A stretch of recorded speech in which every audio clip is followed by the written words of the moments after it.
اور پھر میں صحافیوں کو کہوں گا، میں سمجھتا تھا کہ ہمارے صحافی بڑے پرو ڈیموکریسی ہیں، چلے جی میرے بڑے خلاف ہوں گے لیکن ڈیموکریسی کے لیے تو ساتھ ہے. تو وہ یہ جو تماشا ہے یہ کیسے دیکھ رہے ہیں؟ کیا ان کا کوئی ضمیر نہیں جاگ رہا؟ کیا جب انہوں نے شیرین مزاری سے جو ہوا اور جو اس نے پھر آخر میں جا کے پارٹی چھوڑی، کیا ان کو کوئی دل میں آواز نہیں کوئی آئی کہ یہ اس سے بڑا ظلم کیا ہو سکتا ہے ایک معاشرے پہ؟ کوئی آپ کو یہ لگا نہیں؟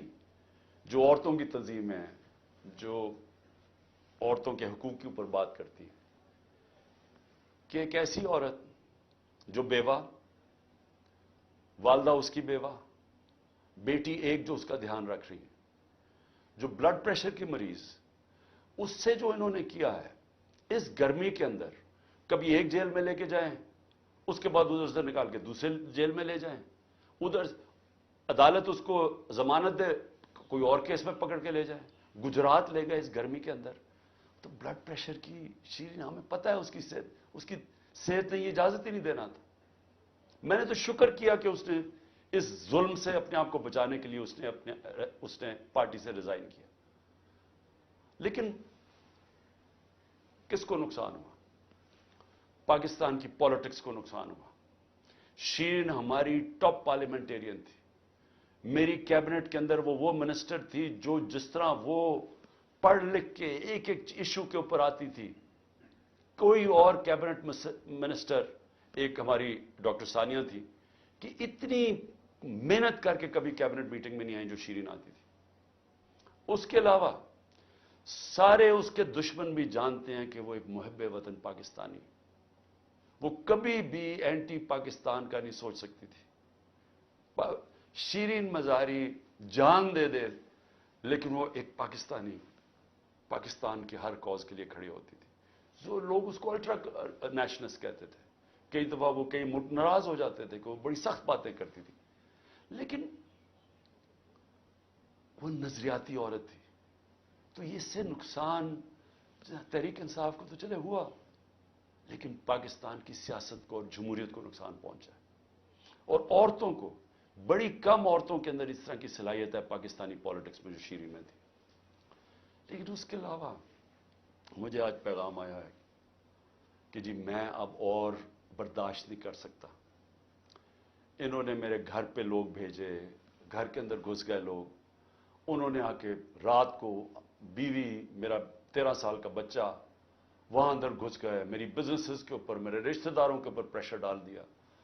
لیکن کہتا آخر میں انہوں نے کہا میں تمہارے 13 سال کے بیٹے کو اٹھا کے لے جائے گیا، تو میں جی اور پریشر برداشت نہیں کر سکتا، وہ بھی چھوڑ گیا. تو یہ اس وقت کا حالات ہے کہ کسی نہ کسی طرح پی ٹی آئی کو چھوڑیں گے، سب کچھ گناہ معاف ہو جائیں گے.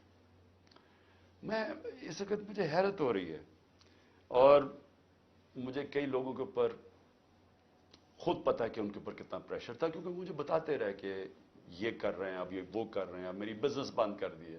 وہ کاڑا کے اندر اس کے کسی کا گھر بن رہا تھا وہ گرا دیا، بلڈوز کر دیا. کسی کی دکانیں تھی وہ گرا دی جا کے. تو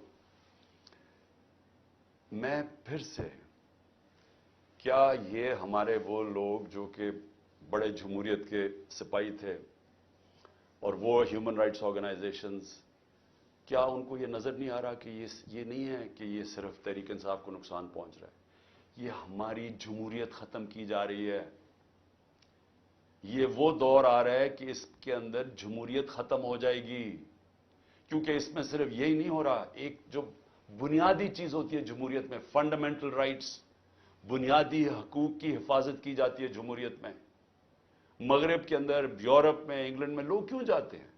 اپنے ٹیکس دیں، قانون نہ توڑیں، آزاد ہوتے ہیں. کوئی ان کے بنیادی حقوق کے خلاف نہیں جا سکتا، وہ عدالت ان کی حفاظت کرتی ہے. ہاں تو بنیادی حقوق ہی ختم ہو گئے، فنڈامنٹل رائٹس کا معنی ہی ختم ہو گیا یہاں. یعنی جو میڈیا سے انہوں نے کیا، عمران ریاض سے کیا کیا؟ عمران ریاض سب سے زیادہ اس کی یوٹیوب کے اوپر ویورشپ تھی. اس کو ابھی تک عدالتوں نے بار بار کہا کہ ہمارے سامنے اس کو پیش کرو. کیوں نہیں پیش کر رہے؟ مجھے خوف ہے کہ اس کے اوپر تشدد اتنا کیا ہوگا کہ وہ عدالت میں لاتے ہوئے سے ڈر رہے ہیں. یہ ارشد شریف کے بعد یہ دوسرا ہے کہ ارشد شریف سے جو انہوں نے کیا ہے. تو کدھر ہے ہماری صحافی کمیونٹی؟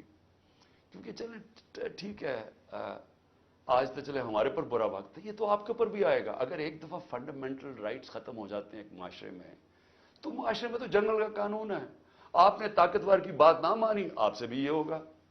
آپ نے طاقتور کی غلامی کر لی، سب کچھ ٹھیک ہو جائے گا، آپ کو معاف بھی کر دیا جائے گا، بلکہ آپ غلط کام بھی کریں تو آپ کو معاف کر دیا جائے گا. آپ مجرم ہو قوم کے، آپ منی لانڈرر ہو، آپ کے لنڈن میں اربوں روپے کی پراپرٹیز ہوں جو آپ بتا ہی نہیں سکتے کہ کدھر سے ہے، آپ کو معاف کر دیا جائے گا کیونکہ آپ طاقتور کے ساتھ کھڑے ہیں.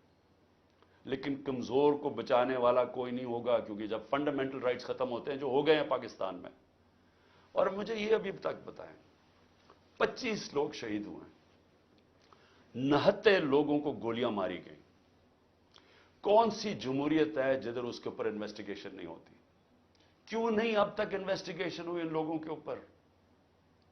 وہ کون لوگ تھے؟ وہ پاکستانی تھے، ان کے حقوق ہیں، ان کے ماں باپ ہیں، کئیوں کے بیچارے بچے تھے جو وہ ایک روزی کمانے والا تھا، ان کو سیدھی گولیاں ماری گئی. کوئی انویسٹیگیشن ہوگی؟ کیونکہ اگر آپ یہ انویسٹیگیشن آج نہیں کریں گے، یہ آگے ہوگا. ہو سکتا ہے کہ آگے آپ ان گولیوں کا نشانہ بن جائیں. کیونکہ جب آپ یہ ہونے دیں گے ایک معاشرے کے اندر کہ پرامن احتجاج کے اوپر گولیاں چلا دیں اور بہانہ ماریں وہ کور کمانڈر کے گھر کا، اور اس سے سارا کچھ ہی اجازت مل جائے، لائسنس ٹو کل مل جائے، جو مرضی آپ کریں، تو یہ آپ کی بھی باری آ جائے گی. اس لیے آج ہمیں فوری طور پہ انویسٹیگیشن کرنی چاہیے ان لوگوں کی جو صرف یہی نہیں کہ جو 25 لوگ شہید ہوئے ہیں سیدھی گولیوں سے، وہ لوگ جو کہ ہاسپٹل میں پڑے ہوئے ہیں. 2 کی مجھے پتا چلا ہے، کیونکہ ہمیں پتہ ہی نہیں اب چلتا کچھ، کیونکہ سارے کارکن تو یا چھپ گئے ہیں یا جیلوں میں ڈال دیے ہیں. تو آہستہ آہستہ خبریں آتی ہیں کہ 2 کارکنوں کی ٹانگیں کٹ گئی ہیں، کیونکہ گولیاں ماری ان کی ٹانگوں کے اوپر، ان کی ٹانگیں کٹ گئی ہیں، تو ان کی زندگیاں گئی. تو کون پوچھے گا ان کو؟ اور یا پھر آپ یہ فیصلہ کریں گے کہ اس ملک کے اندر پرامن احتجاج کی اب سے اجازت نہیں ہے. آپ یہ کہہ دیں گے کہ آپ نے جو مائٹ از رائٹ، جو جنگل کا قانون ہے، جو طاقتور فیصلہ کرے گا آپ کو اس کے سامنے سجدے کرنے پڑیں گے.